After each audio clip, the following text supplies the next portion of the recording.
Hey, how's it going out there? This is Bob on Bob's Blues and the News, coming to you directly from Atlanta, Georgia, off the cuff. Just give me my 4 cents. It's about 11:43 a.m. on a Friday morning, almost getting into the afternoon. TGIF day, yes, thank God it's Friday. And geopolitically, what day is it? Is it getting any nearer to the war, the end? I don't know.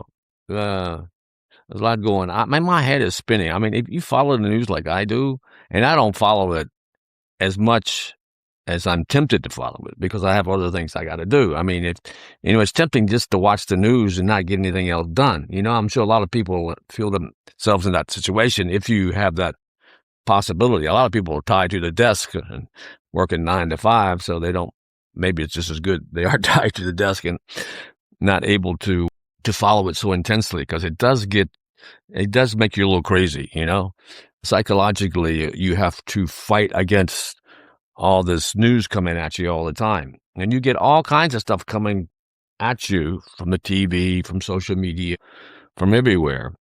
And it's hard to make sense sometimes of exactly what's going on. And of course, we're in the middle of this war with Iran, and as the fog of war, we don't really know everything that's going on.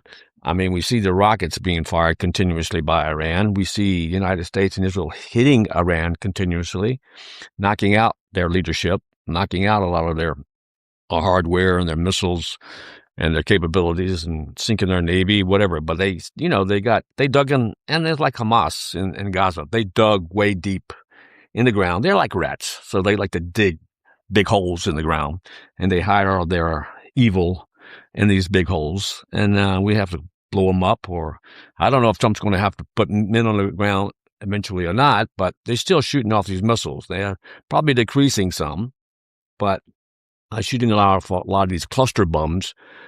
You see that in Israel a lot, and even though one of those clusters, if it comes down, it's like a hand grenade, but if it hits you directly, you're dead, and it's very annoying. People have to go to the shelter all the time. So I know if you're living in Israel, you are not too happy right now. But I think most people you should realize, I'm not saying most people because it's like a 50-50. It seems like it's 50-50 divide on whether we should be attacking Iran or not. But I think most people in Israel know that there's no other solution but to eliminate 300% the evil that the Iranian regime represents. The evil is just evil as Nazi Germany was in World War II.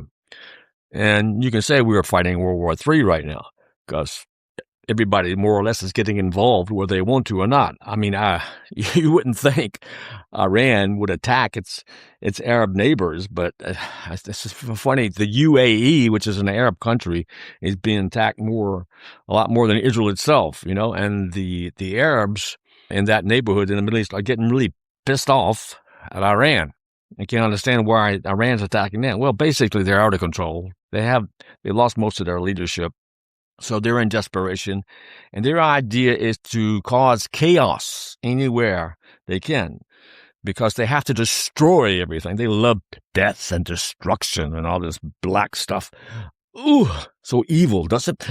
It's like a good horror movie, huh? But we're living it in real life, unfortunately. And they just want to cause chaos so they can bring that 12th Imam back. And, everybody will have to convert to Islam, and say Allah snack bar, and, wear the turban, wear the burqa if you're a woman or whatever, and we all have to pray 5 times a day to who they pray to. They say it's God, Allah, God, but it's not the same God I pray to as a Jew. I guarantee you it's not the same God.